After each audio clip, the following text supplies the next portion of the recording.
आगे से हम ब्रेक पे से वापस। जी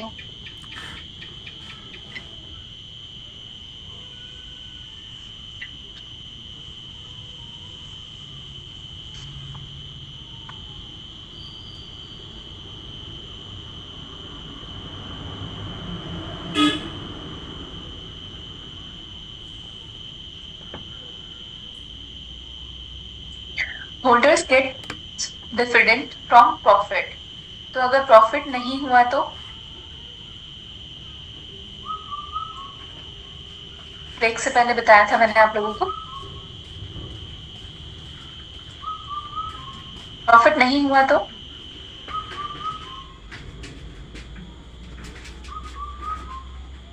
डिविडेंड नहीं मिलेगा। तो ये शेयर सर्टिफिकेट जिनके पास होते हैं इनको ऑनर, ये कंपनी के ऑनर्स होते हैं या प्रोप्राइटर्स ऑफ कंपनी भी बोलते हैं।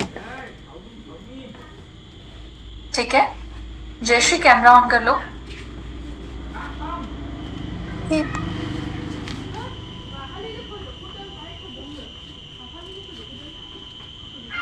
अगर लिक्विडेशन होता है कंपनी का तो इनको लास्ट में जो बचता है उसमें से, मतलब कि ये शेयर होल्डर्स हो गए, कंपनी के ओनर्स हो गए, तो जिनको डिवेंचर्स वगैरह जिनके पास है उनका पहले शेयर होगा, इनका लास्ट होगा। तो लिखते हैं हैव लास्ट क्लेम अगर लिक्विडेशन होता है। ठीक है,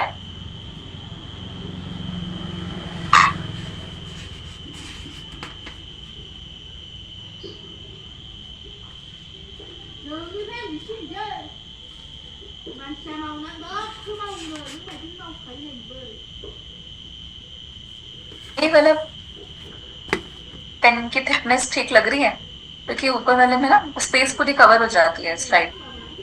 यस मैम ठीक है। Yes ma'am.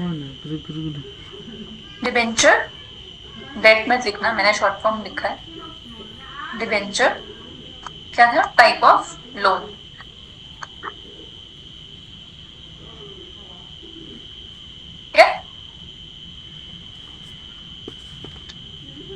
इनको फर्स्ट क्लेम मिलता है, जैसे हमने यहाँ लिखा है ना हैव लास्ट क्लेम, इनको फर्स्ट क्लेम मिलता है अगर लिक्विडेशन होता है।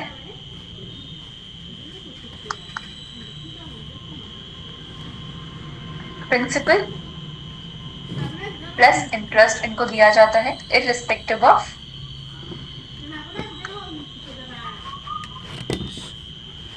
Of profit. ठीक है,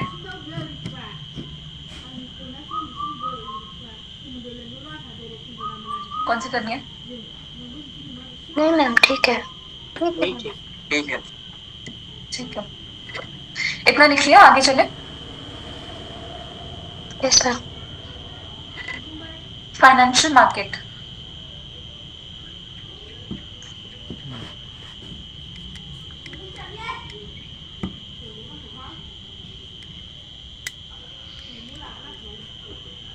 बाय एसेट टाइप।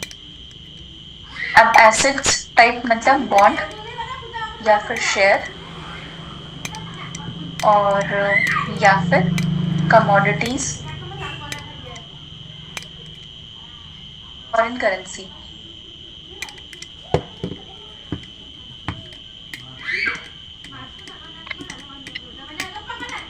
एक टाइप है बाय टेन्योर, ये हम पढ़ चुके हैं, मनी और capital. Less than 1 year, more than 1 year। Third type है बाय फ्रेशनेस, ये भी हम पढ़ चुके हैं, प्राइमरी और secondary. First time issue second time issue, ठीक है।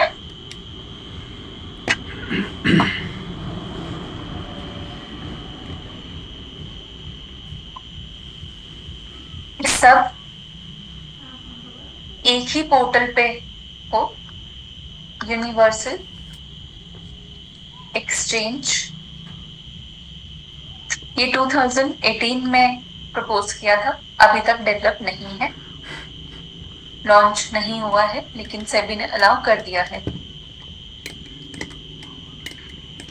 क्या शिवम समझ में आ रहा है? बहुत कंफ्यूजिंग से एक्सप्रेशन है आपके। Shivam Shukla.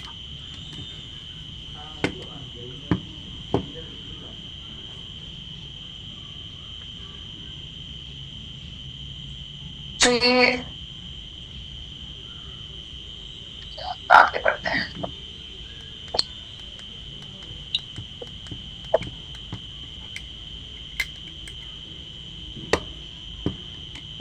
Treasury bill, T bill भी जिसे लिखते हैं, 14 डेज के लिए इश्यू किया जाता है मैक्सिमम, मतलब 1 to 14 जो मैंने आप लोगों को पहले भी बताया था, ठीक है। ये अनसिक्योर्ड लोन की तरह है। अनसिक्योर्ड मतलब इसमें कोलेटरल नहीं होता, ठीक है। प्राइमरी मार्केट में होता है। ये ऐसे होता है जैसे सपोज मैंने आपको बताया था फेस वैल्यू, सपोज इस पे 100 लिखा हुआ है, और इसको 7 रुपीज के डिस्काउंट पे सेल किया गया, तो ये 93 पे सेल हुआ, लेकिन इसको रीपरचेज जब किया जाएगा तो वो 100 पे किया जाएगा, ठीक है। तो ऐसे प्रॉफिट जनरेट होता है, इस पे इंटरेस्ट नहीं होता है,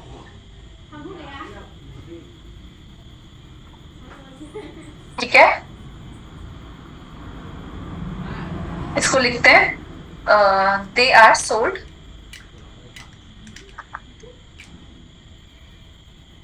at discount and purchased at par लिख लो या फेस वैल्यू लिख लो, ठीक है। रीसेल तो पता चल ही गया होगा कि पॉसिबल है, नेगोशिएबल है और ट्रांसफरेबल भी है, ठीक है। हमने पढ़ा था कि लिक्विडिटी क्या होती है, ये हाईली लिक्विड होते हैं, नियर मनी,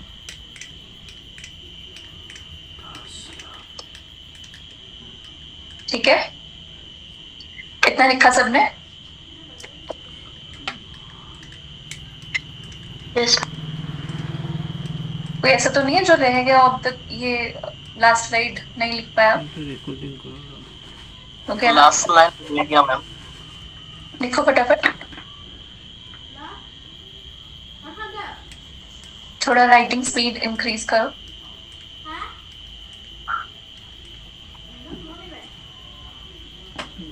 हो गया मैम। जो भी अभी हम सब लिखेंगे इसको आरबीआई मैनेज करता है,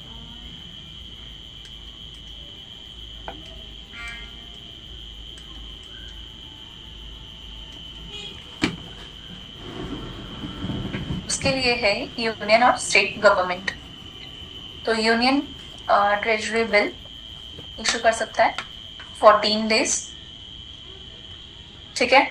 कुछ बिल्स ऐसे होते हैं 191, 182 और 364 डेज के लिए, ठीक है। स्टेट नहीं कर सकता।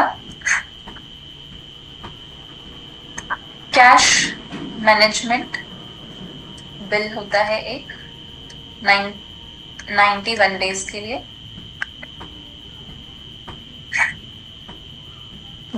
Grace and means and overdraft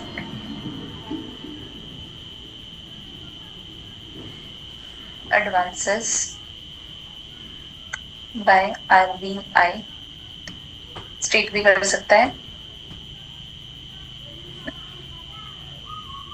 special drawing facility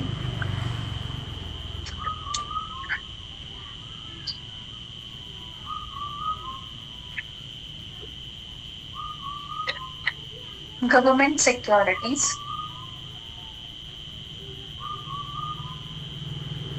state development loan.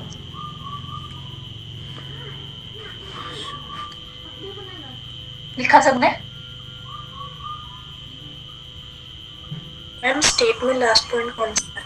State development loan, ठीक है। मैम वो शॉर्ट के नीचे क्या है?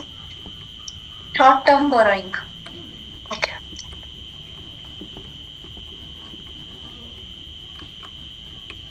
लिख लिया इतना?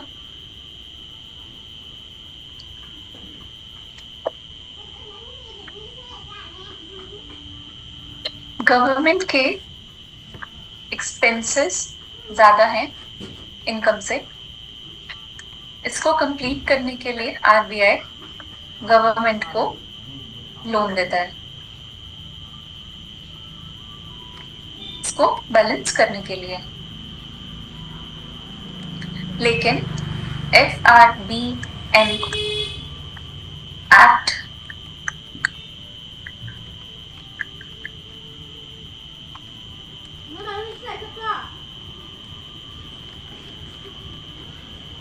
ये जो लोन है ये जीडीपी का 3% से ज्यादा नहीं हो सकता।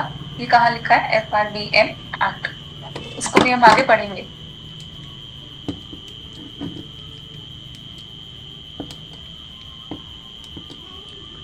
अब इनकम गवर्नमेंट की फ्लक्चुएट करती है,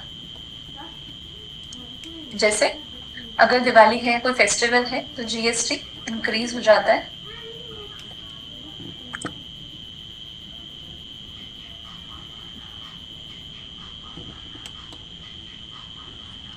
इनकम ज्यादा हो गई, लेकिन एक्सपेंडिचर स्टाफ सैलरी वगैरह वो तो फिक्स ही है, ठीक है। इन एक्सपेंसेस को मीट करने के लिए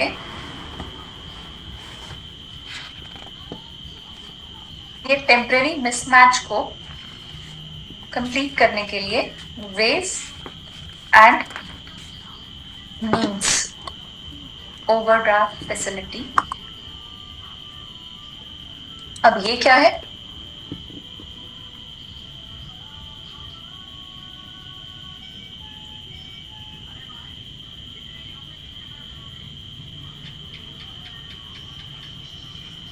क्लियर ना?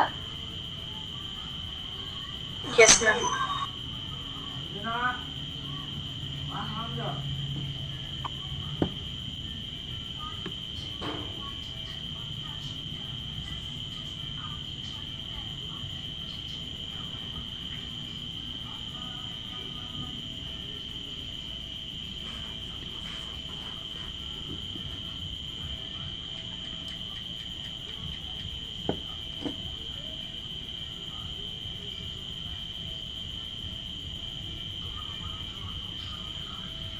फर्स्ट क्या है? Ways and means advances.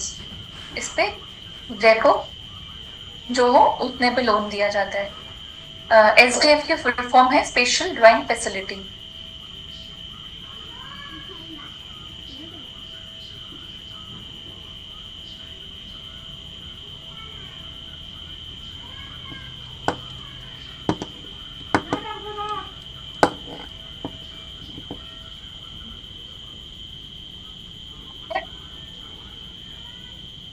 Special drawing facility union के लिए नहीं है, सिर्फ स्टेट्स के लिए है,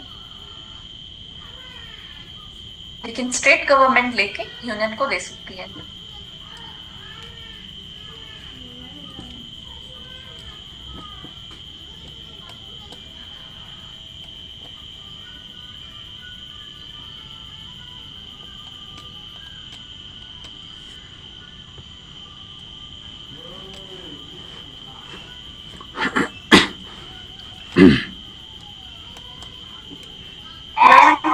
रेट से क्या कनेक्शन है? बस इतना ही कनेक्शन है कि एक वैल्यू ली हुई है कि वेज एंड मीन्स एडवांसेस पे इतना जितना रेपो चल रहा होगा उतना परसेंट, अगर हम अमाउंट लेते हैं तो उतना परसेंट इंटरेस्ट देना पड़ेगा। और SDF में है रेपो -1% और ओवरड्राफ्ट में है रेपो +2.5%। इतना समझ में आया? Yes ma'am.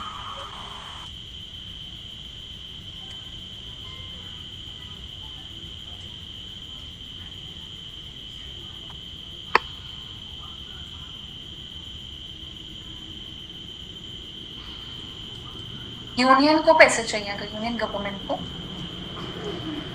Treasury bill issue कर सकती है, गवर्नमेंट सिक्योरिटीज इशू कर सकती है, ठीक है। और इनमें इन्वेस्ट कौन कर सकता है? Retail investor, institutional investor. Institutional investor कौन हुए? जैसे म्यूचुअल फंड्स, पेंशन वाली जो कंपनीज होती हैं, और फॉरेन इंस्टीट्यूशंस भी कर सकते हैं। ये हम आगे पढ़ेंगे, FDI और FII, ठीक है। बेसिक डिफरेंस FDI और FII में ये है, जहाँ जब 10% से कम इन्वेस्ट किया जाता है तो FII बोलते हैं, और 10% से ज्यादा FDI।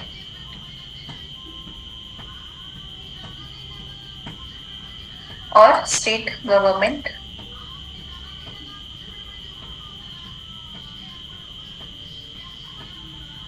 ठीक है।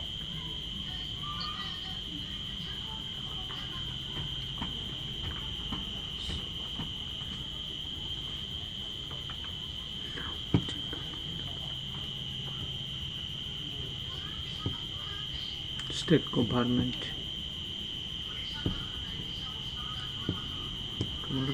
क्यों बोल क्लास में इतना समझ में आया? यस FDI के बाद इसके बाद FRI या FII? FII, उससे पहले FDI है।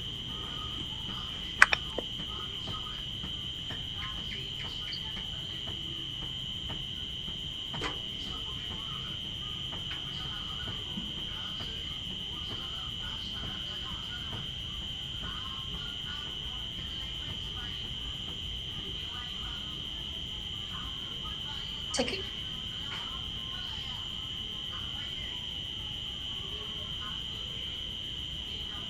अब 3 सिमिलर सी टर्म्स हैं। SDF, स्पेशल ड्राइंग फैसिलिटी, जो कि स्टेट्स के लिए है।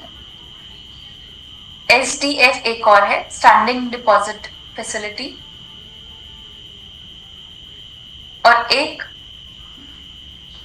SDF, स्टैंडिंग डिपॉजिट फैसिलिटी क्या था, मैंने पढ़ाया है।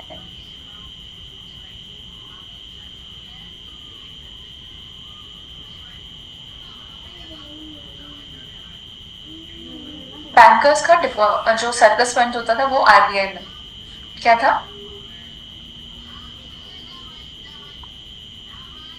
क्या था? Standing deposit facility. इनसे कंफ्यूज मत होना, एक है स्पेशल ड्राइंग फैसिलिटी, दूसरा है स्टैंडिंग डिपॉजिट फैसिलिटी, और तीसरा है SDR, स्पेशल ड्राइंग राइट्स। ये बाद में पढ़ेंगे।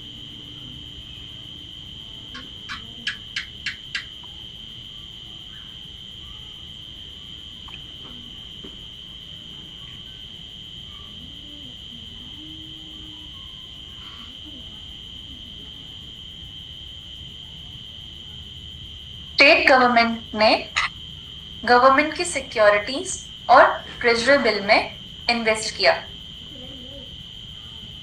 ठीक है।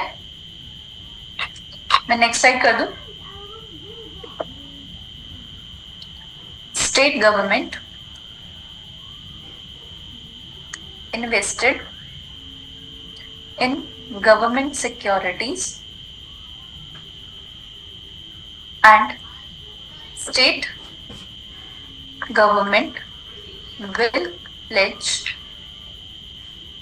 ये वाली यूनियन की सिक्योरिटीज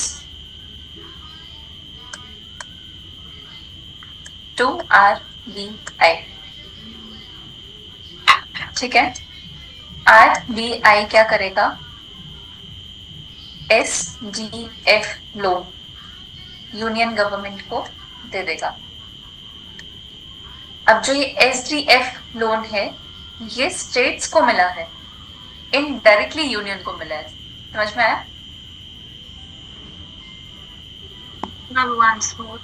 जो SDF लोन है ये यूनियन के लिए नहीं है, ये स्टेट के लिए है, लेकिन इनडायरेक्टली अब ये भी कह सकते हैं कि स्टेट ने यूनियन को दिया, ये भी कह सकते हैं कि RBI ने यूनियन को दिया। This is not for union government.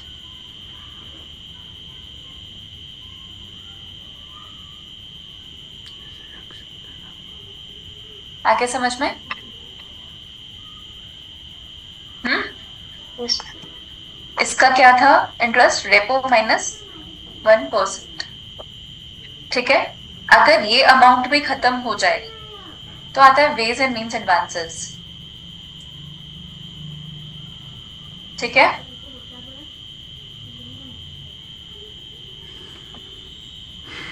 ये यूनियन गवर्नमेंट और स्टेट गवर्नमेंट दोनों ले सकते हैं। ठीक है, इसका एक अमाउंट फिक्स होता है, इतने अमाउंट तक लोन लिया जा सकता है। वो अमाउंट जानना जरूरी नहीं है, वैसे 118 करोड़ शायद ऐसा कुछ है, मैं श्योर नहीं हूँ, लेकिन शायद इतना अमाउंट है। पूरा सारे स्टेट्स को मिला के, यूनियन को मिला के इतना अमाउंट इतना अमाउंट एज ए लोन लिया जा सकता है। ये अमाउंट लिखना जरूरी नहीं है, बस एक रफ आइडिया दे रही हूँ कि पूरे स्टेट्स, जितने भी स्टेट्स है सबको मिला के, यूनियन को मिला के वेज एंड मीन्स एडवांसेस, मतलब सबका मिला के एक पर्टिकुलर अमाउंट है। ठीक है, जैसे फैमिली होती है, हम बोलते हैं ना, एक होती है इंडिविजुअल की इनकम, एक होती है पूरे फैमिली की इनकम। ये वैसा समझो कि पूरी फैमिली मिलकर इतना ही लोन ले सकती है। ठीक है, इसका क्या है? वेज एंड मीन्स एडवांसेस में रेपो जितना होगा उतना इंटरेस्ट पे करना पड़ेगा। सपोज ये भी खत्म हो जाए तो आता है ओवरड्राफ्ट। Repo plus 2.5%।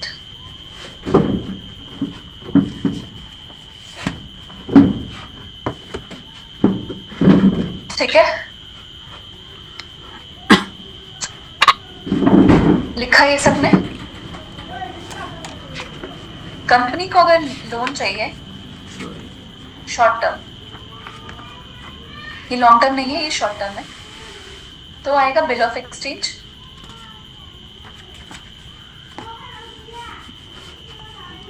এনচিপিৰ সম্পূৰ্ণ নামটো কি? Commercial national commission paper. Of protection, national commission for Promissory protection notes. Of child right, national commission for protection. Answer, ভাৰতক কিয় গণৰাজ্য বুলি কোৱা হয়? ৰাষ্ট্ৰৰ মুৰব্বীক জনসাধাৰণে নিৰ্বাচন কৰাৰ বাবে ভাৰতক গণৰাজ্য शॉर्ट टर्म বুলি लोन কোৱা হয়। चाहिए, कमर्शियल সংবিধান সংশোধনীৰ বাবে তিনিটা উপায় আছে। बैंक চৰকাৰৰ को चाहिए, চৰকাৰৰ ज्यादा कुछ जानने শ্ৰেণী की जरूरत नहीं, বিভাজন बस কৰা इतना ही है। প্ৰথমজন वर्ड्स लिखे हुए ৰাজনৈতিক हैं দাৰ্শনিক হ'ল এৰিষ্টটল। Certificate of deposit. তলৰ কোনটো মৌলিক ঠিক কৰ্তব্য है। নহয়? মৌলিক অধিকাৰ মানি চলাটো মৌলিক ये কৰ্তব্য जितने भी নহয়। हमने लिखे हैं ये सारे वेज एंड मीन्स एडवांसेस से, SDF से जितना भी हमने लिखा है, ऑल these জীৱন আৰু ব্যক্তিগত purchased স্বাধীনতা সুৰক্ষা স্বাধীনতা at discount অন্তৰ্ভুক্ত কৰা হৈছে। and resale at একে या ধৰণৰ face নাগৰিক value। সংহিতা সুৰক্ষিত কৰিবলৈ এইটো এটা হৈছে ঠিক है। ৰাজ্যিক নীতিৰ নিৰ্দেশনামূলক নীতি। প্ৰত্যেক ৰাজ্যিক নীতিৰ নিৰ্দেশনামূলক নীতি। নিৰপেক্ষ ৰাজতন্ত্ৰৰ উদাহৰণ হ'ল চৌদি আৰৱ। ভাৰতৰ ফেডাৰেল ব্যৱস্থাটো কানাডাৰ আৰ্হিৰ ওপৰত ভিত্তি কৰি গঢ় উঠিছে। কণে চৰকাৰক এক নায়কত্ববাদ আৰু গণতন্ত্ৰত শ্ৰেণীভুক্ত কৰিছিল ষ্টিফেন লেখকে। সমান্তৰাল তালিকাখনত কিমান বিষয় আছে? 45 seconds दे रही हूँ। তালিকাখনত इसको एक बार मेमोराइज करने की कोशिश करो, फिर हम और कुछ ৰাজ্যিক आगे তালিকাত बढ़ते हैं। কিমান ठीक है। বিষয় আছে? ৰাজ্যিক তালিকাত मैम बिल 61 ऑफ एक्सचेंज के बाद क्या लिखा है? কেন্দ্ৰীয় তালিকাত কেইটা বিষয় আছে? HUNDI 97 97টা বিষয় আছে। इंस्ट्रूमेंट ऑफ लोन ही है, ये भी एक तरीके से। কোনখন তালিকাত ৰাজ্যসমূহে বিষয়সমূহৰ ওপৰত একচেটিয়া मैम लास्ट वर्ड क्या है? Resale at par या face value।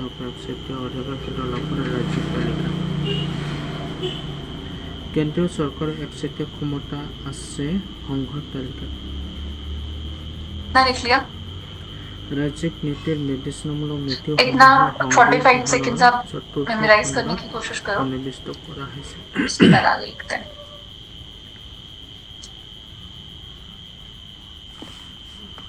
তো কোনটো মৌলিক অধিকাৰৰ পৰা বঞ্চিত কৰা হৈছে? সম্পত্তি অধিকাৰটো মৌলিক অধিকাৰৰ পৰা বঞ্চিত কৰা হৈছে।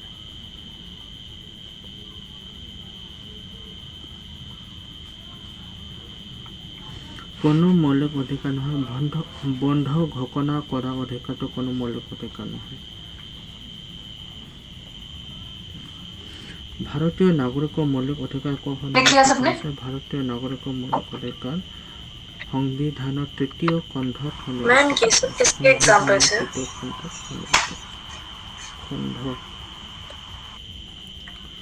इंस्ट्रूमेंट्स है ভাৰতক কি বুলি किस किस तरीके से लिया जा सकता है, जो हमने लिखा था ना, यूनियन स्टेट।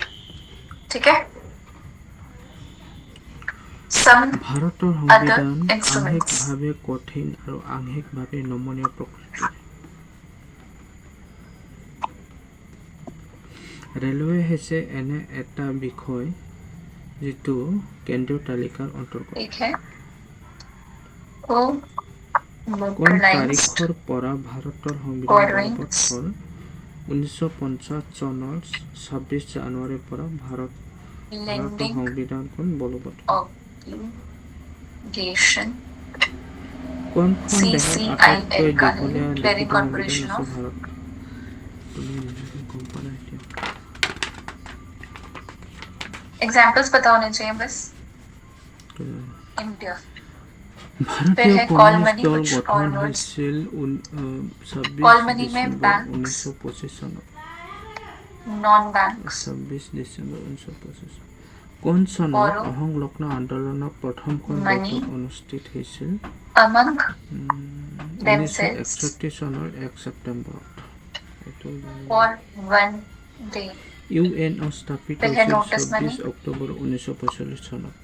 ये कॉल मनी की तरह ही है, बस इसमें आता है 2 to কমিউনিষ্ট 40 চৰকাৰ days। প্ৰথম ক'ত গঠন হৈছিল? ৰাছিয়াত।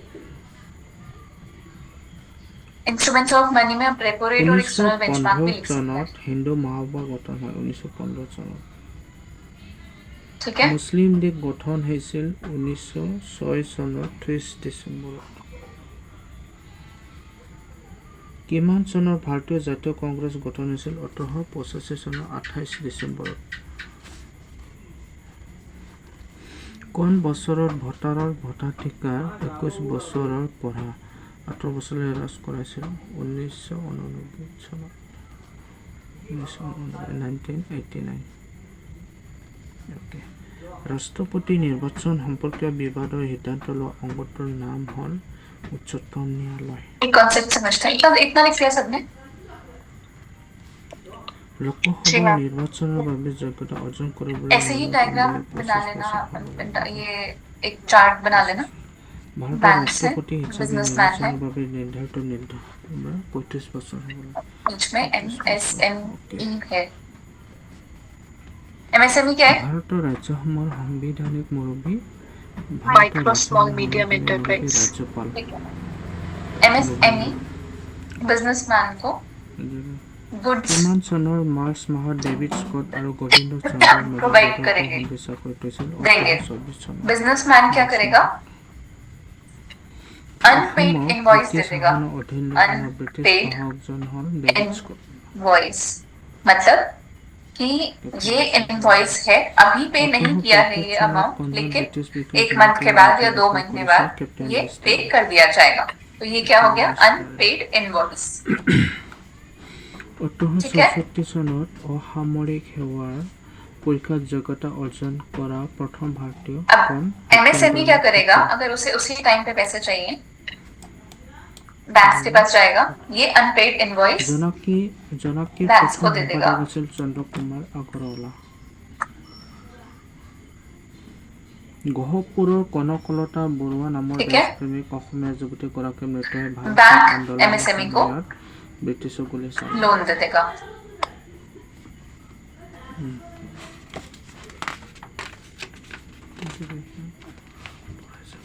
ठीक है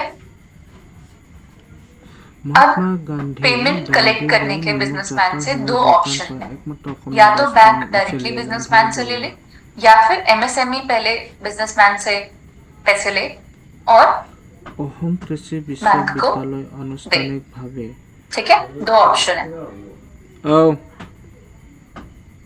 ये समझ में आया अभी तक जितना लिखा है আনুষ্ঠানিকভাৱে तो अगर बैंक डायरेक्टली बिजनेसमैन के पास जाए ये अनपेड इनवॉइस लेके অসম সাহিত্য সন্মিলন 1872 চনত প্ৰতিষ্ঠা কৰিছিল আনুষ্ঠানিকভাৱে 1917 চনৰ ডিচেম্বৰ মাহত প্ৰতিষ্ঠা কৰা হৈছিল इसे कहते हैं फैक्टरिंग কোন চনত লাচিমা কৃষক বিদ্ৰোহ আৰম্ভ হৈছিল 1894 চনৰ ब्रेक से पहले मैंने ये वर्ड लिखा था फैक्टरिंग লাচিমা কৃষক বিদ্ৰোহ হৈছিল हम्म? আহোম ৰাজ্যৰ শেষ ৰজা আছে ঠিক আছে। পুৰন্দৰ সিংহ 1857 চনৰ স্বাধীনতা সংগ্ৰামৰ প্ৰতীক আছিল পদুম আৰু ৰুটি अगर एमएसएमई পদুম আৰু ৰুটি पैसे ले बिजनेसमैन से চনৰ বিদ্ৰোহৰ লগে লগে और बैंक বংগবন্ধু को दे পৰিস্থিতি সৃষ্টি तो হৈছিল इसे বিদ্ৰোহ बोलते हैं बिल डिस्काउंटिंग एमएसएमई टेक्स চনৰ বিদ্ৰোহৰ रिस्पांसिबिलिटी স্বাধীনতা প্ৰথম যুদ্ধ বুলি অভিহিত কৰিছিল ভি.ডি. সাভাৰকাৰে for স্বাধীনতা collecting যুদ্ধ বুলি প্ৰথম যুদ্ধ বুলি ভি.ডি. সাভাৰকাৰ पेमेंट কলাচন্দ্ৰ আছিল মণিপুৰৰ ৰজা एंड गिव्स टू গোবিন্দ চন্দ্ৰ আছিল কছাৰী Bank. ৰজা ये क्या हुआ बिल डिस्काउंटिंग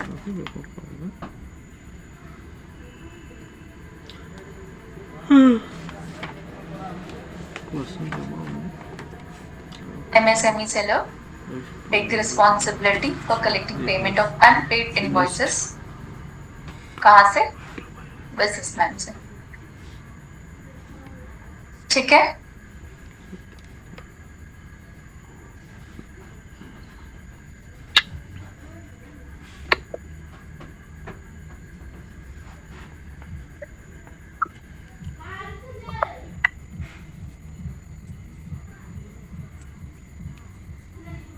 कुछ प्लेटफॉर्म्स हैं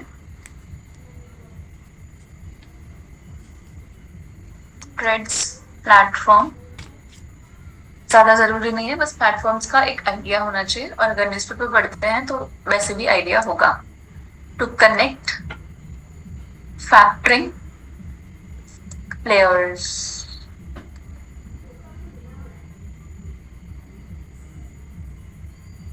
नंबर 1 M1 एक्सचेंज इनकी यही spelling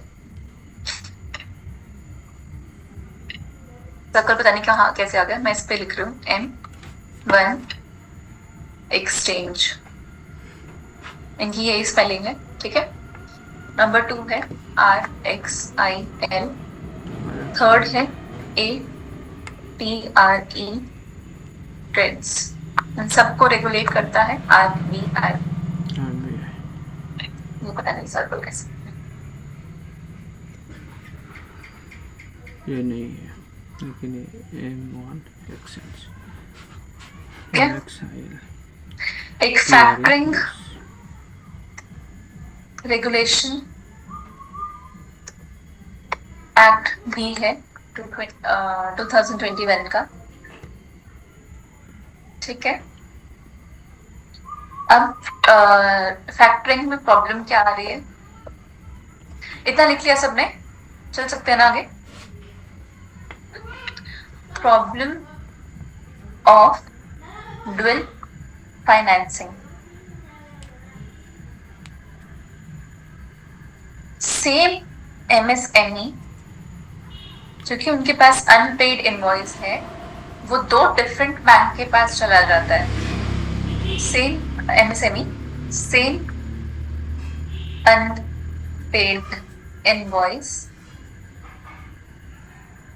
kept at 2 different banks. Suppose वो जो अनपेड इनवॉइस था वो 10 लाख का है, लेकिन एमएसएमई कितने ले लेगा, 20। Problem of dual financing.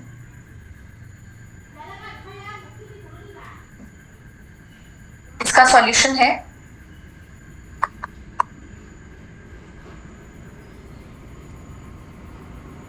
one centralized server to collect data, central registry of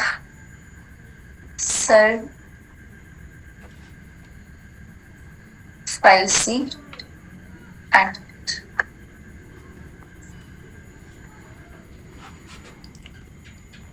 क्या इतना लिख लिया सबने, थोड़ा जल्दी लिख लिया इतना, ऑलरेडी 7 हो चुके हैं। फिर एक है माइबोर,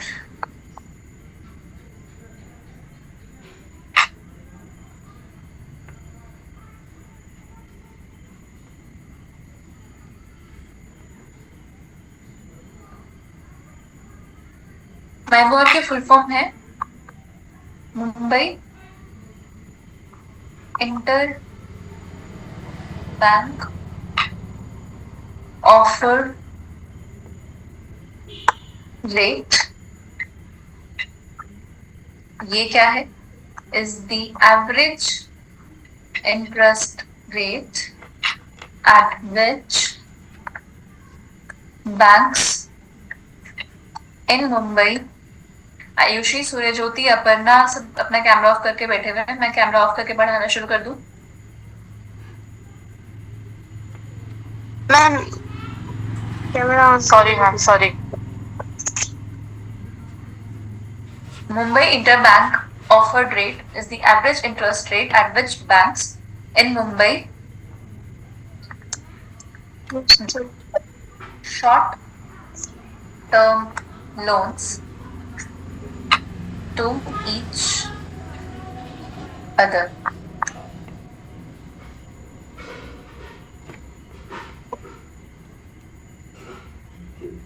ठीक है,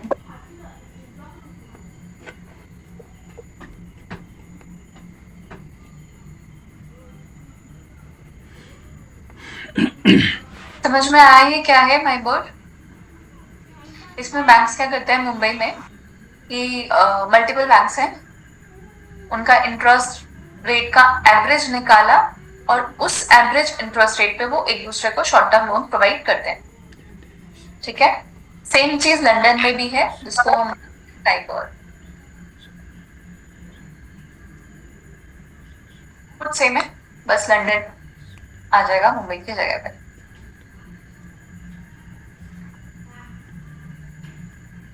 जो ये लाइबर है, बाकी कंट्री भी इसको एज अ रेफरेंस पॉइंट भी यूज कर लेती है। लाइबर तो आप समझ गए कि ये लंदन में है, लेकिन इसका एक और यूसेज है कि इसको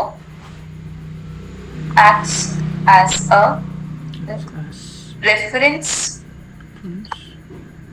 पॉइंट फॉर अदर्स। एग्जाम्पल क्या करेंगे, लाइबर जितना है प्लस अपना कुछ प्रॉफिट मार्जिन रख के लोन दे देते हैं लोन इनका इंटरेस्ट निकाल लेते हैं। ठीक है, लेकिन इसका ड्रॉबैक है कि वहां पे क्या करते हैं, बैंक्स डेटा करेक्ट नहीं देते, तो रेफरेंस पॉइंट भी चेंज हो जाता है, तो अनरिलायबल डेटा इसका एक ड्रॉबैक भी है। ठीक है,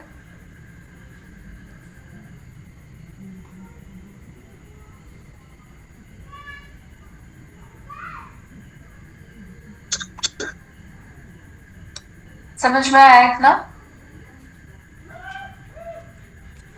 अभी तक जो हम पढ़ रहे थे वो सारे शॉर्ट टर्म लोन्स के बारे में पढ़ रहे थे।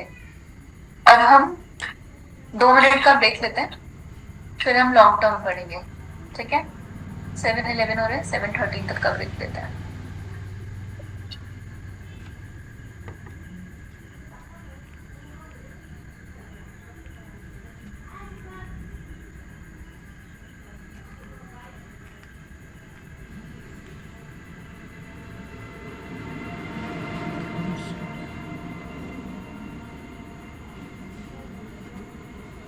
Shut up.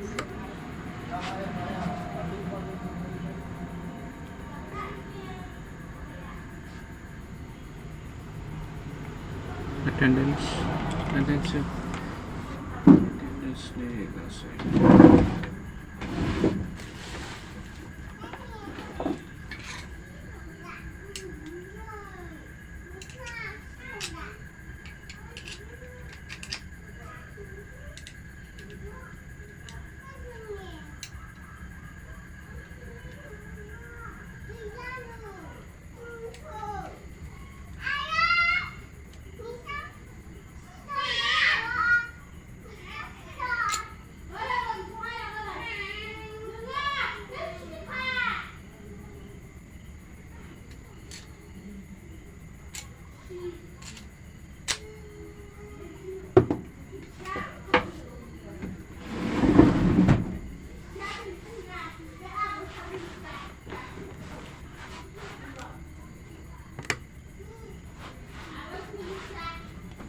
कौन देखेगा?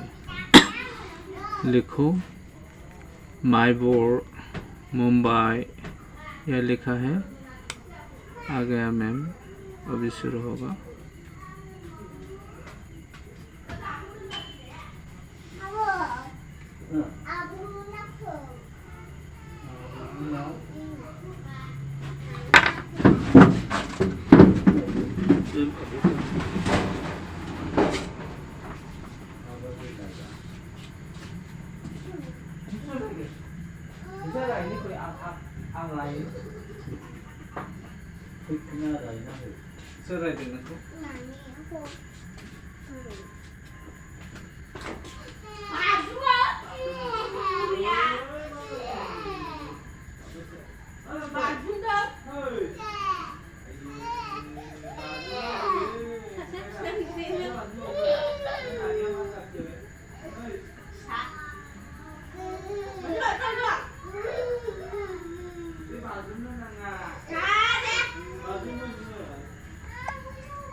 इतना लिखा सबने?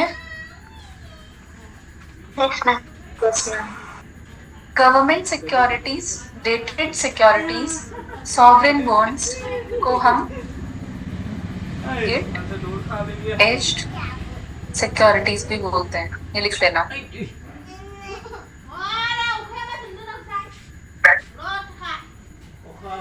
Ma'am, government security or securities, dated securities,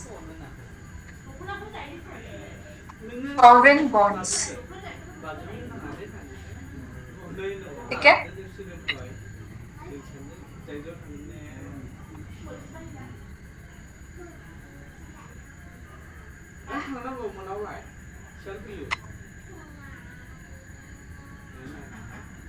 union को लॉन्ग टर्म में अगर पैसे चाहिए तो वो गवर्नमेंट सिक्योरिटीज इशू कर सकती है। स्टेट में होता है एक state development loan,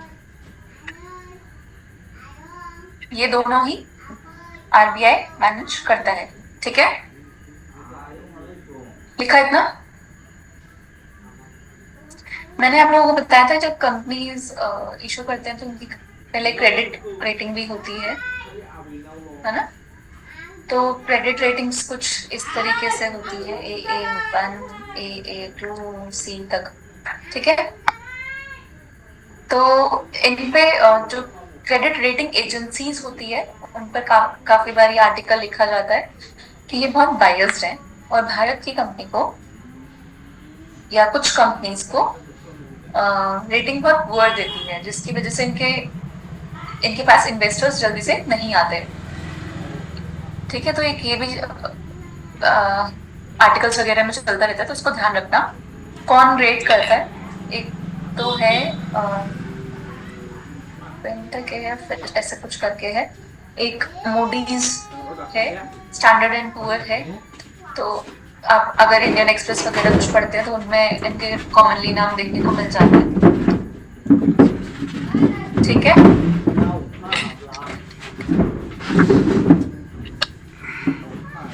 colonial era में कूपन बॉन्ड्स होते थे,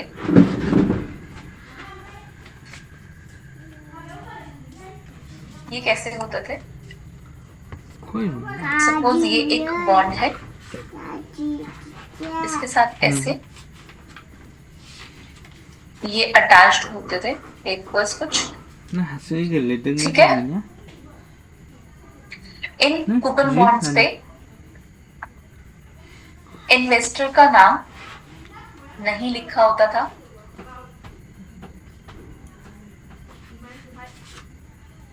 पैन कार्ड, आधार कार्ड, पासपोर्ट किसी भी चीज से लिंक नहीं होते थे और यूजुअली वॉर के टाइम पे इशू किए जाते थे।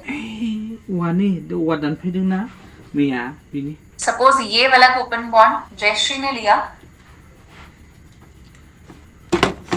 ठीक है, तो इसको आयुषी भी जाकर इसका इंटरेस्ट ले सकती थी, क्योंकि ना तो इन्वेस्टर का नाम है, ना पैन कार्ड, आधार कार्ड, पासपोर्ट किसी भी चीज से लिंक है। यूजुअली ये वॉर टाइम पे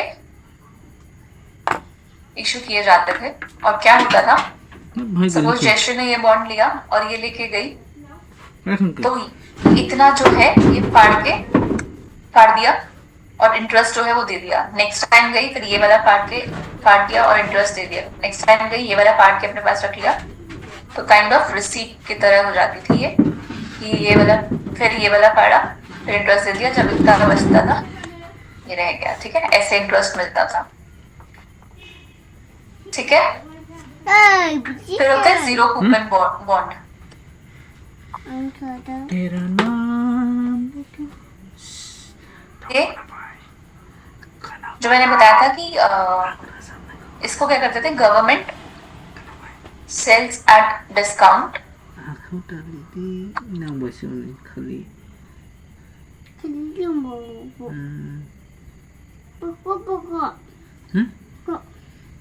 ये वैसे ही होता था, ठीक है, कि 93 का बेच दिया फिर बाद में 100 का खरीद लिया, ठीक है। इतना समझ में आ गया? साथ साथ नोट्स बन रहे हैं ना सबके?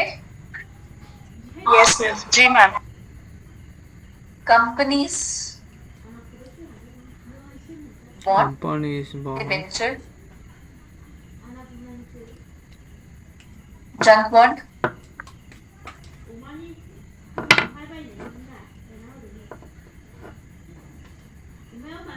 पलना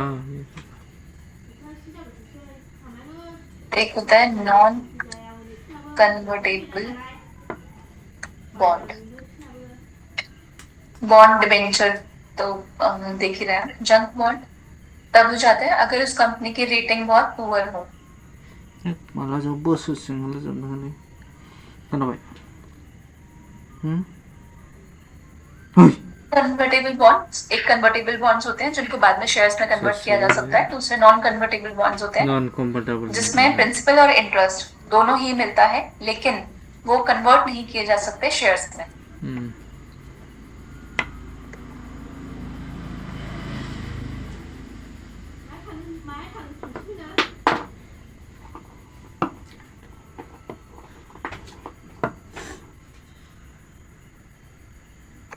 इतना इतना लिखा सबने? Yes, ma'am. फिर है irredeemable bond.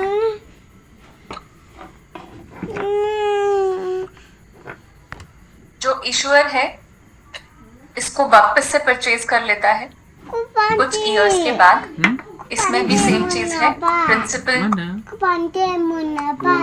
नहीं मिलता, इंटरेस्ट मिलता है, और जो इशूअर है वो रीपरचेज कर लेता है.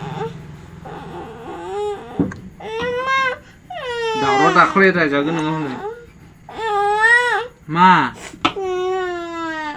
मा ठीक है?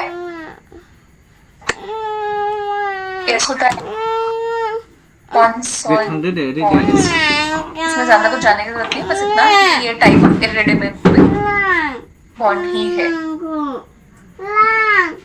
ठीक है? नांबाय हनै फिर है अर्बन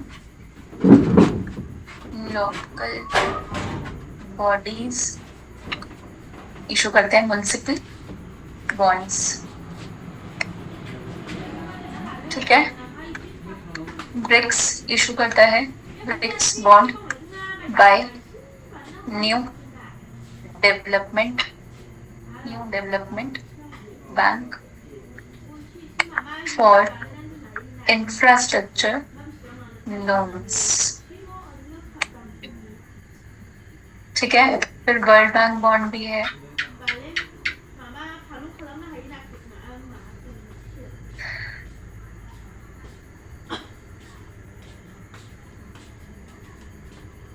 इतना लिखा सबने?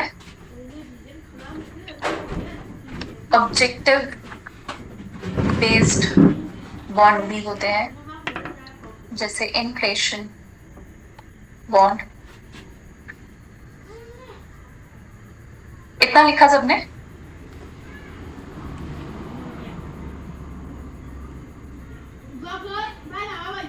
मैम ऑब्जेक्टिव बेस्ड बॉन्ड के जस्ट ऊपर वाला कौन सा है?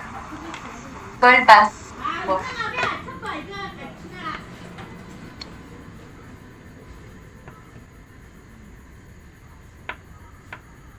परिधे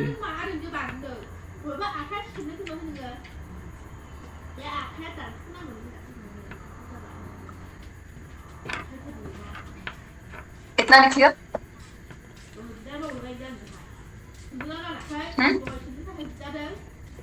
जी मैम. इन्फ्लेशन बॉन्ड कैसे होते हैं वो भी देखते हैं. जैसे nominal interest rate. Nominal interest rate मतलब जिस पे बैंक जो बट बैंक गिव्स, ये क्या हो गया? Nominal interest rate minus inflation, ये क्या हो गया? Real interest rate. ठीक है?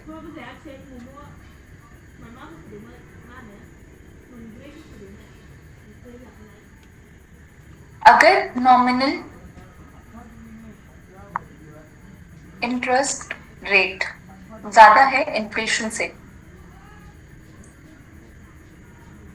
तब तो ठीक है.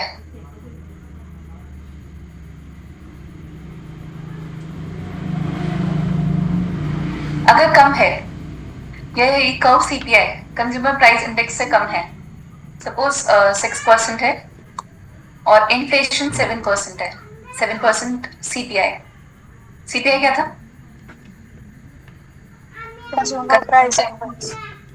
तो लोग क्या सोचेंगे कि हमारी परचेसिंग पावर कम हो रही है, इन्फ्लेशन ज्यादा है और जो इंटरेस्ट रेट मिल रहा है वो बहुत कम है. ठीक है? समझ में आया इतना? तो लोग दूसरी जगह पे इन्वेस्ट करने की सोचेंगे, इन बॉन्ड्स में नहीं. क्या करेंगे? गोल्ड ले लेंगे.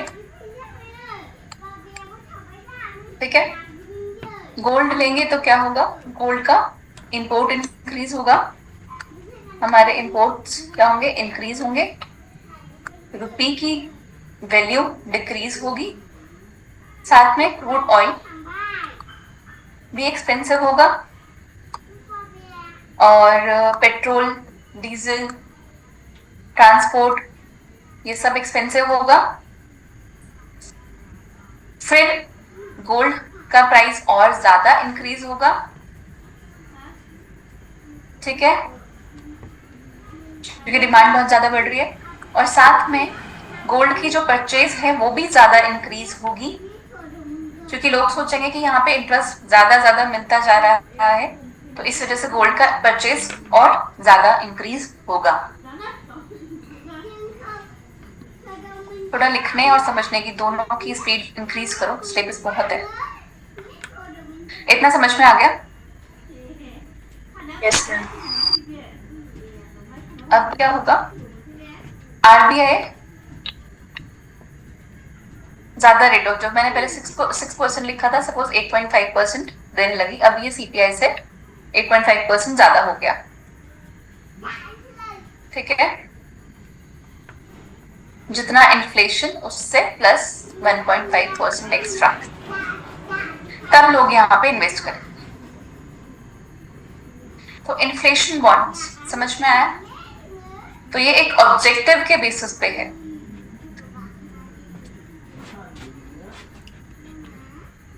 इतना समझ में आया? फिर एक है आरबीआई सॉवरेन गोल्ड बॉन्ड, ये 2015 में इशू किया था। ये भी एक ऑब्जेक्टिव के बेसिस पे है कि जिससे लोग जो इन्वेस्टमेंट पर्पस के लिए गोल्ड खरीद रहे थे वो ना खरीदे। और आरबीआई का सॉवरेन गोल्ड बॉन्ड ले लें, ये गोल्ड नहीं देता है, एक पेपर होता है जिस पर गोल्ड का वेट, अमाउंट वगैरह सब कुछ लिखा होता है, और ये गोल्ड के रेट की तरह ही इसका प्राइस इंक्रीज होता है, ठीक है, लेकिन इसका टेन्योर होता है, इस पे लिखा भी होता है 8 इयर्स, और इसमें गोल्ड के प्राइस के साथ साथ एनुअल इंटरेस्ट भी मिलता है, शायद 2.5% है, कुछ ऐसा है, और इस पर वेट भी लिखा होता है गोल्ड का, ठीक है।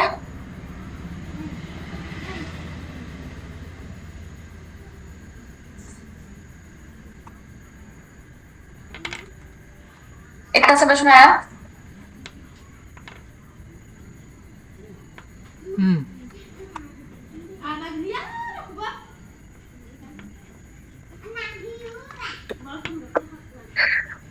भूमिका जानी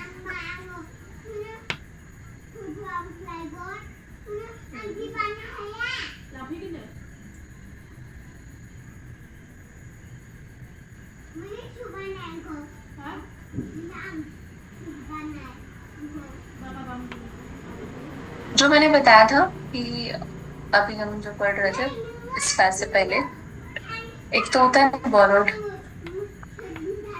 फंड्स, दूसरा है ओन फंड्स, तीसरा है कुछ बोरोड और कुछ अपना फंड, इसको बोलते हैं हाइब्रिड। सुमिता आप लिख नहीं रहे? हाइब्रिड फंड्स, ठीक है, ये इसको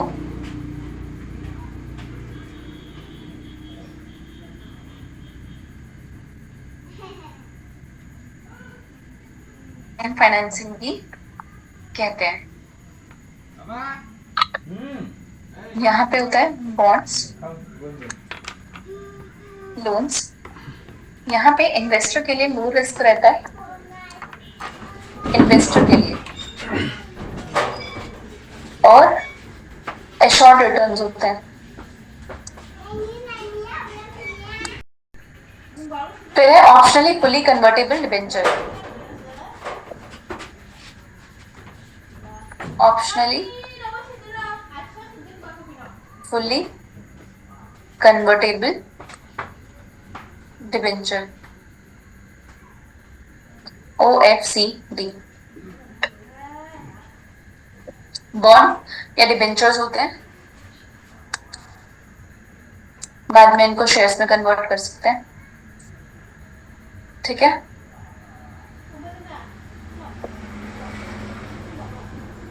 सहारा वाला आप लोगों ने स्कैम सुना होगा, उसमें जो सुब्रत रॉय था उन्होंने ऐसे bonds optionally fully convertible debentures issue किए थे विदाउट परमिशन ऑफ सेबी। ठीक है, तो ये स्कैम था एक तरीके का।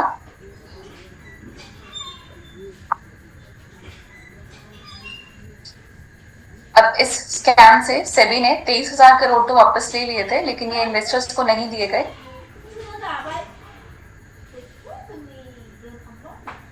ब्लैक मनी इधर से उधर चल रहा था इसमें, मतलब एक रफ आइडिया दे रही। और इसमें जो एक्चुअल बोरोवर्स थे वो बहुत कम थे। ठीक है, कुछ ऐसा था इसमें स्कैम था। फिर वो जो एक्चुअल बोरोवर्स थे वो सुप्रीम कोर्ट भी गए। ठीक है, और फिर सुप्रीम कोर्ट ने कहा कि इसमें से कुछ अमाउंट मुझे याद नहीं आ रहा, शायद 5,000 करोड़ था या ऐसा कुछ था। सुप्रीम कोर्ट ने कहा कि ये मिनिस्ट्री ऑफ कॉर्पोरेशन, हाँ 5,000 करोड़ था। सुप्रीम कोर्ट ने कहा मिनिस्ट्री ऑफ कॉर्पोरेशन को 5,000 करोड़ दे दो। सेबी ने 23,000 करोड़ सहारा से ले लिए थे, लेकिन ये इन्वेस्टर्स को वापस नहीं किए क्योंकि एक्चुअल इन्वेस्टर्स बोरोवर्स बहुत कम थे, पता ही नहीं चल रहा था कि एक्चुअल इन्वेस्टर्स कौन है कौन नहीं। ऐसा कुछ स्कैम था इसमें, बहुत पुराना है, 1992 का, तो एक रफ आइडिया होना चाहिए। ठीक है, फिर है hybrid foreign currency convertible bonds.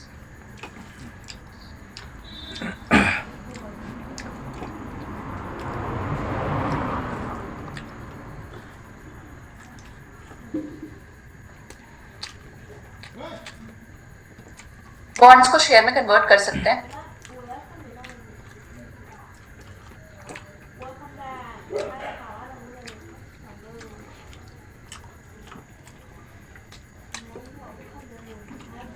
ये ऐसा है, सपोज भारत की कोई कंपनी है, उन्होंने डॉलर में कोई बॉन्ड इशू किया हो, उसको बाद में शेयर्स में कन्वर्ट किया जा सकता है। ठीक है, समझ में आया इतना? Yes ma'am.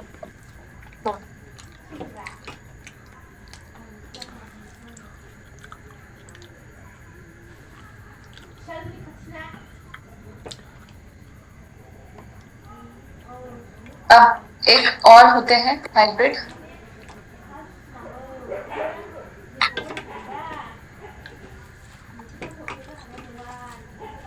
Contingent convertible bond. ये कंडीशंस के बेसिस पे होते हैं कि अगर नॉर्मल कोई कंडीशन है तो interest plus principal convert to shares. कोई पर्टिकुलर सिचुएशन अराइज हो गई, उसमें लिखा होता है कि सिचुएशन में, तो शेयर्स में कन्वर्ट हो जाते हैं। और कोई कंडीशन अगर उस टाइम पे आई तो राइट ऑफ भी हो जाते हैं। ठीक है,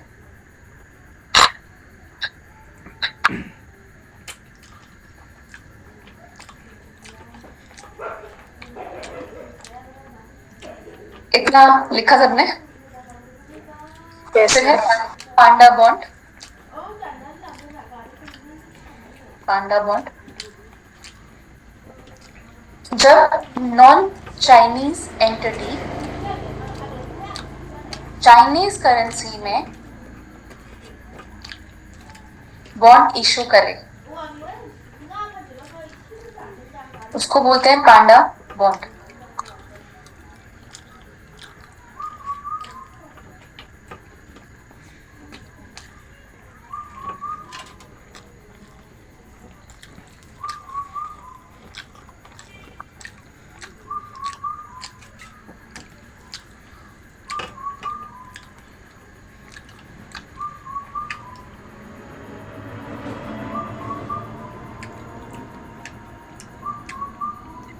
ठीक है।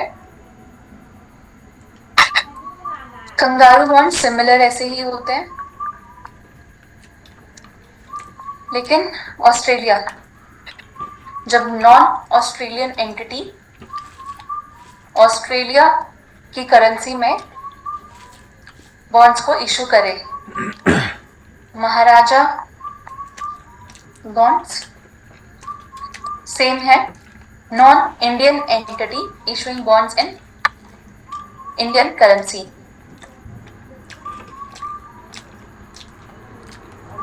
इतना लिखा सबने?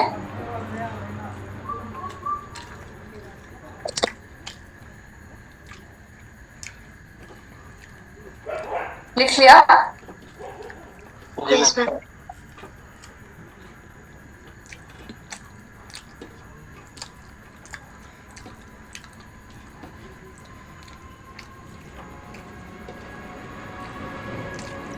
फिर एक है मसाला बॉन्ड।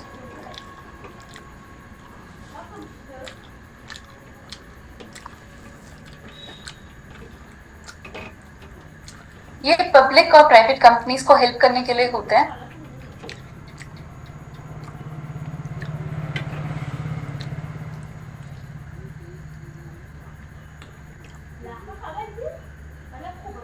वर्ल्ड बैंक इशू करता है इंटरनेशनल फाइनेंसिंग कॉरपोरेशन इशू करता है। क्या इशू करता है? मसाला बॉन्ड्स। भारत के बाहर रुपीस करेंसी में ऑफशोर रुपी बॉन्ड भी इसको बोलते हैं।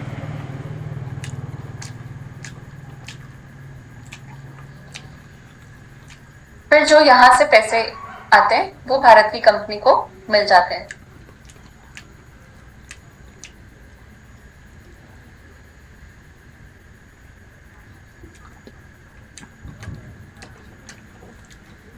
ठीक है। इसका एक प्लस पॉइंट ये भी है कि क्योंकि ये रुपी करेंसी में ही इशू हुए हैं,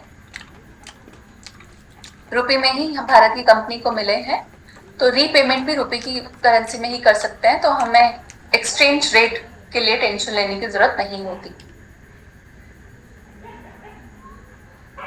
need to worry about dollar exchange rate.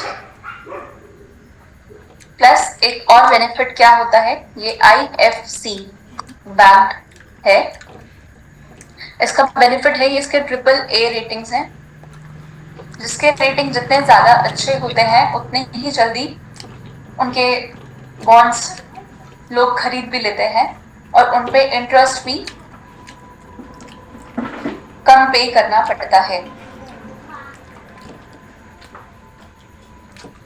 Bharat की कंपनीज को, क्योंकि ये IFC बैंक इसको बैंक है ये बॉन्ड्स, तो AAA रेटिंग है, तो भारत की जो कंपनीज हैं उनको इंटरेस्ट भी कम पे करना पड़ेगा।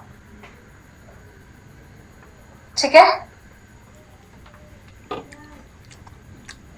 Yes, ma'am.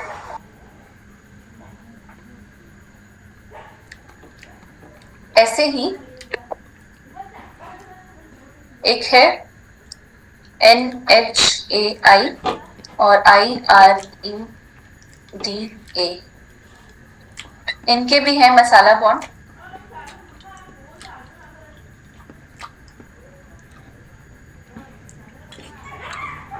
लंदन में इशू करते हैं ये, सेम मसाला बॉन्ड की तरह ही है सब कुछ। NHAI क्या है? National Highway Authority of India.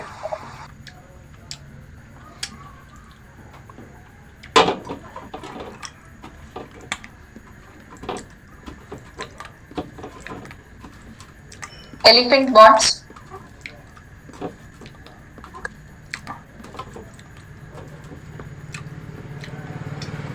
Black money को सरेंडर करके इंफ्रास्ट्रक्चर डेवलपमेंट में लगाना और ये बॉन्ड्स खरीदना। अभी आया नहीं है, प्रपोज्ड है। इसमें जो पैसे जो टेन्योर इसका होगा वो 25 इयर्स प्लस रहेगा।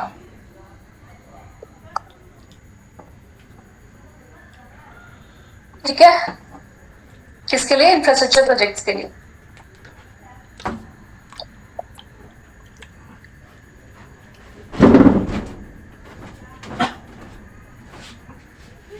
देखो मैं देख लूं कितना लेता है अभी। तो बहुत सारे बॉन्ड्स हैं।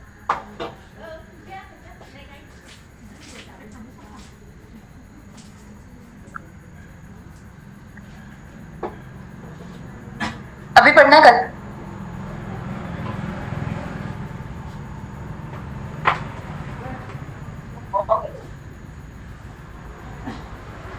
चैट बॉक्स में लिखो। मैम 8 बजे तक पढ़ लेते हैं। ठीक है, 8 बजे तक पढ़ लेता है।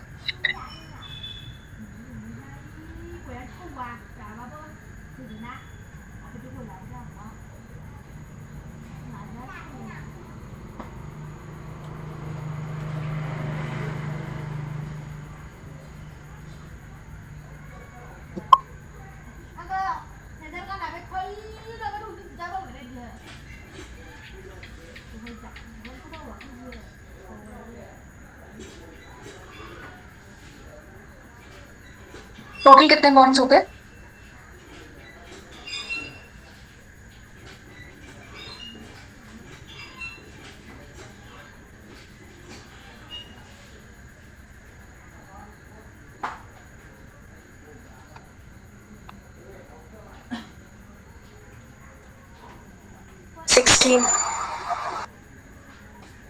ठीक है।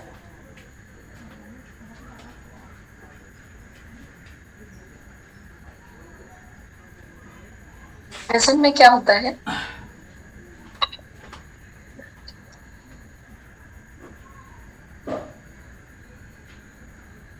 लोग अपना पहले अटेंडेंस फिल कर दो। चैट बॉक्स में आ चुका है अटेंडेंस लिंक। ठीक है,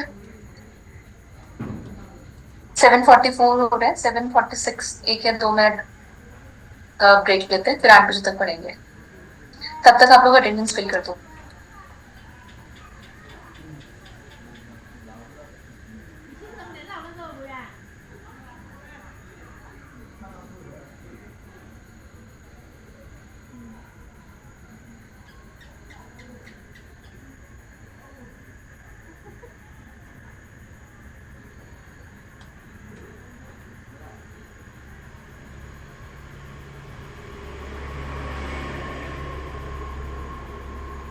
अटेंडेंस अगर पहले हो जाए तो बता देना, हम 1 मिनट का भी वेट नहीं करेंगे। डन। मयूरी मैम, सबकी आपसे बात पूछनी है। पूछो। मैम, जो न्यूज़पेपर पढ़ना है वो YouTube चैनल में जो आता है उसको देखने से हो जाएगा या देखिए आपको एक आइडिया लग जाएगा इनिशियली, लेकिन कोशिश करो कि खुद से पढ़ा जाए। एक अंडरस्टैंडिंग के लिए आप यूट्यूब वाले जो पढ़ाते हैं उनको फॉलो कर सकते हैं। हाँ, लेकिन कोशिश लेकिन करो वो जो पार डे में जो न्यूज़पेपर आता है द हिंदू हुआ इंडिया एक्सप्रेस, वो पूरा का पूरा पढ़ना है क्या सिलेक्टेड होना चाहिए? जो अपना सिलेबस अपने पास रखो। अगर लग रहा है कि ये सिलेबस से मैच कर रहा है वो टॉपिक पढ़ना है, बाकी नहीं पढ़ना है। Okay ma'am, thank you. अब अभी प्रेजेंट में अब हम समझेंगे श्योरिटी बॉन्ड। ये प्रपोज है, अभी आया नहीं है, लेकिन हम समझते हैं कि होता क्या है।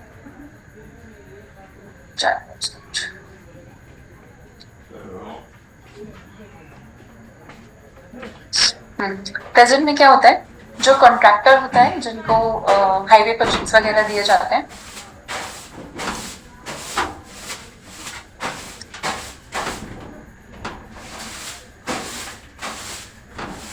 ऐसे नोट्स बनाएंगे। Given task to finish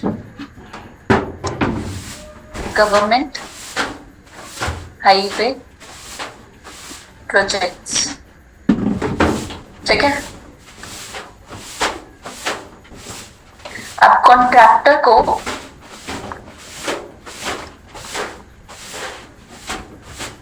will be required to present bank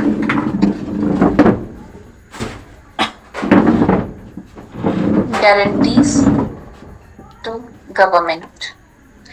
contractor को बैंक की से एक लेकर गारंटी वो गवर्नमेंट को देनी पड़ेगी कि इन केस वो टाइमली या उस क्वालिटी में हाईवे प्रोजेक्ट कंप्लीट नहीं कर पाया तो बैंक गवर्नमेंट को इतना पैसा देगी, जो भी अमाउंट इसमें लिखा हुआ है, ठीक है। और कॉन्ट्रैक्टर बैंक को कुछ फीस देता है इसके लिए।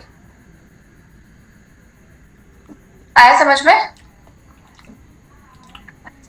Bank guarantee in case contractor time पे या उस क्वालिटी में वर्क कंप्लीट नहीं कर पाया, प्रोजेक्ट कंप्लीट नहीं कर पाया, तो बैंक वो पे करेगी उतना अमाउंट जो उसमें लिखा होगा, डिसाइड किया होगा गवर्नमेंट को।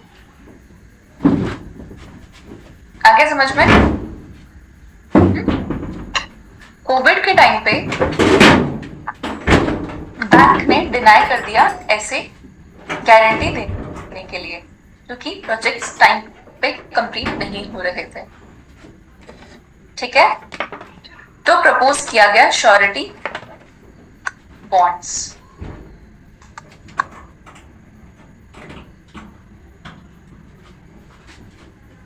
यहां पे कॉन्ट्रैक्टर फीस देगा इंश्योरेंस कंपनी को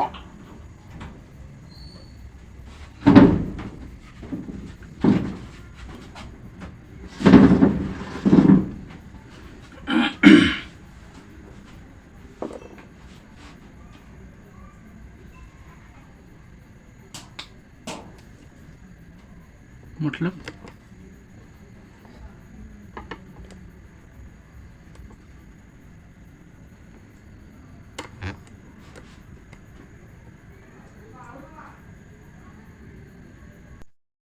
नहीं।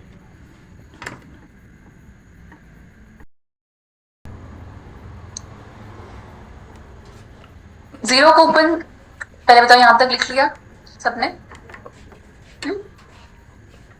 जी मैम। ये zero coupon zero principal bond जो नॉट फॉर प्रॉफिट ऑर्गेनाइजेशंस होती हैं वो इशू करती हैं, और प्रॉफिट ऑर्गेनाइजेशन इशू करती हैं।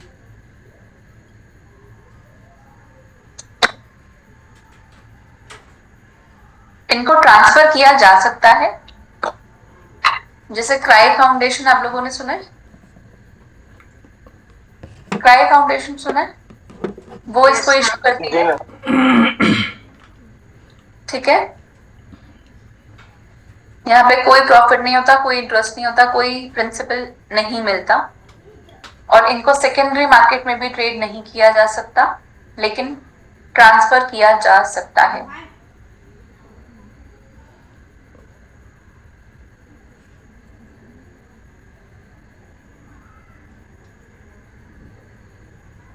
किसी के मन में क्वेश्चन आ रहा है कि इंटरेस्ट नहीं है, प्रिंसिपल नहीं है, कुछ भी नहीं है, तो फिर लोग क्यों खरीदेंगे?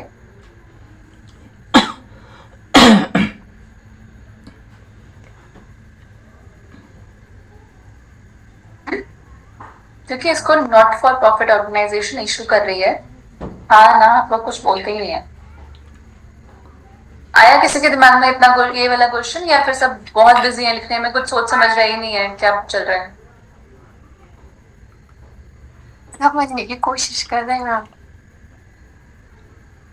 पर क्वेश्चन नहीं आता।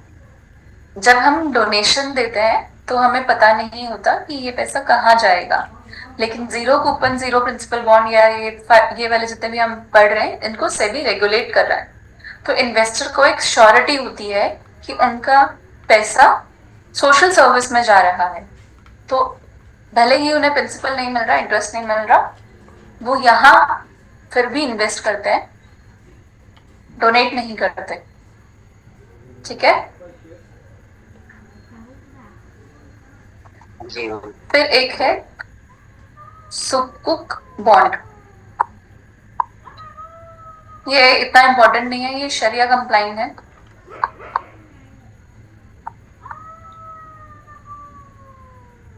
Islamic bond.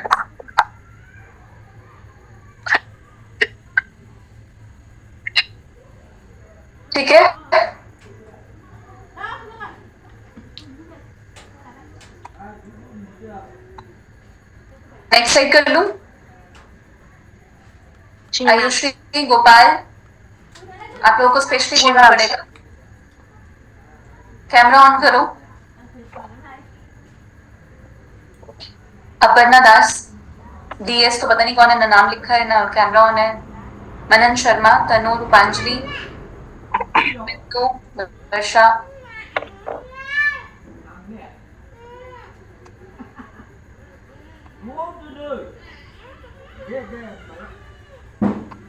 आने वाले ऑफिसर से इतना तो एक्सपेक्ट किया जा सकता है ना, डिसिप्लिन।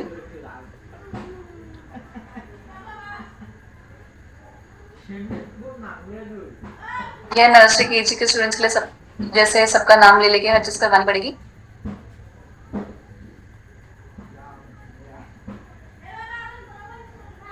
नेक्स्ट स्लाइड कर रही हूँ मैं।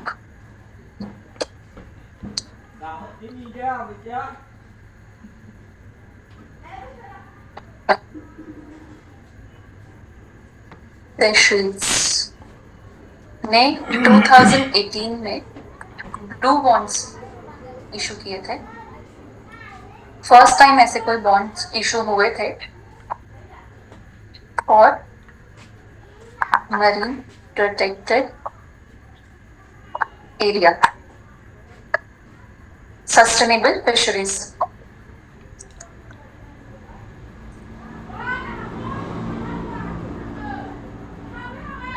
पाँच 6 मिनट और पड़ेंगे, जल्दी जल्दी करते हैं।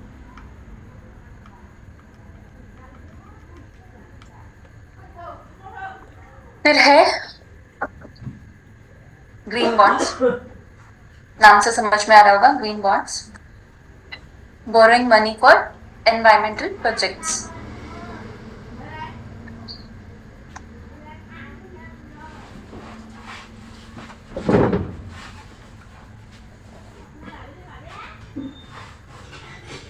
फिर है सॉवरेन ग्रीन बॉन्ड्स,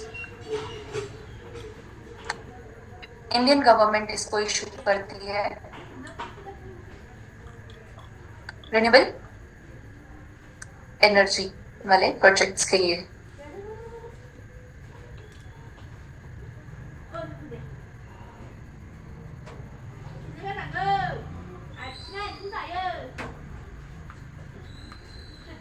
एक वर्ड है ग्रीनियम, ठीक है। ये एक तरीके का नॉशनल लॉस है,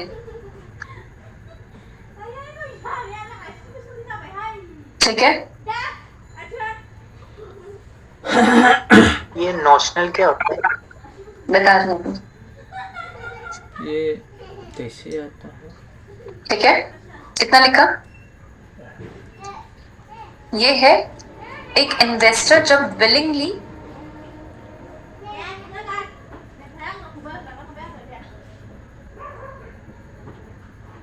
इस लॉस को सफर करने के लिए रेडी है। एक्चुअल में उसका लॉस नहीं है, उसको पहले से ही पता है, बट लॉस भी है।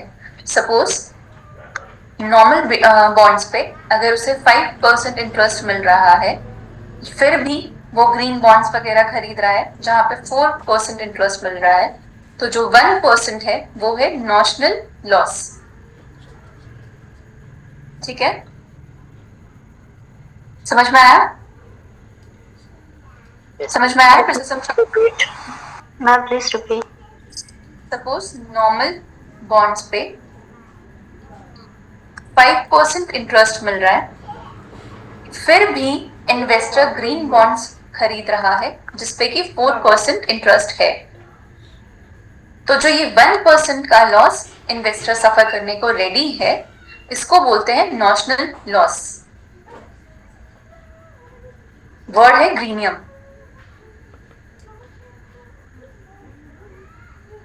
ठीक है।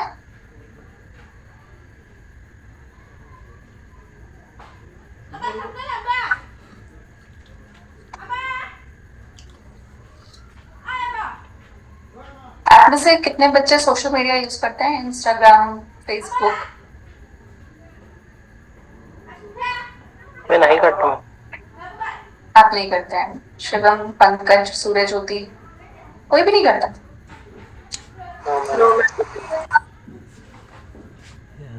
सुमिता करती हैं, और Deactivated है। श्वेता, रोशनी, लेकिन उसको यू श्वेता करती हैं, शिवम शुक्ला करते हैं, वर्षा रानी करती हैं, और कोई भी नहीं। मयूरी अब सोशल मीडिया यूज नहीं करती। सूर्य ज्योति, मैम कोई भी नहीं करता। अकाउंट डीएक्टिवेटेड है। सब करने वाले। डीएक्टिवेटेड। आनंद शर्मा करते हैं। तो जो ये बच्चे, आयुश्री भी करती हैं, जो ये बच्चे, भूमिका भी करती हैं, रोशनी भी करती हैं, सोशल मीडिया पे हैं, उन्होंने क्या ये अभी जो टेरर अटैक हुआ उसके लिए कुछ लिखा सोशल मीडिया पे? Not really, ma'am. लेकिन आप लोगों को लिखना चाहिए। जब समझदार लोग लिखेंगे स्टेटस नहीं लगाया, करेक्ट। लेकिन उसके I बारे have में written in Twitter.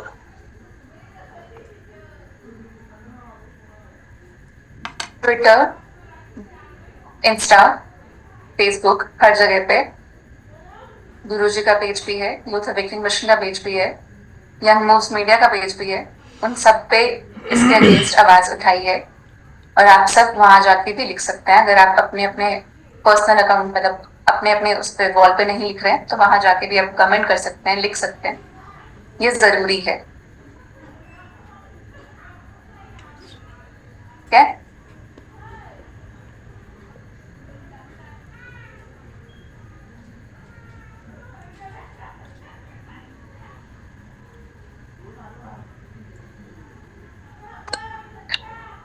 आठ बज चुके हैं और अभी बहुत सारा पेंडिंग है। इस क्लास को यहीं पूर्ण करते हैं। कल क्लास होगी 6 बजे रखेंगे क्लास, ठीक है? कल कोई और क्लास तो शेड्यूल नहीं है? एक बार मैं बात कर लेती हूँ ईशान सर से। कोई और क्लास तो नहीं? मैम आप पॉलिटिक्स शायद हो सकते हैं। मैं एक बार बात कर लेती हूँ ईशान सर, ठीक है? इस क्लास को यहीं पूर्ण करते हैं।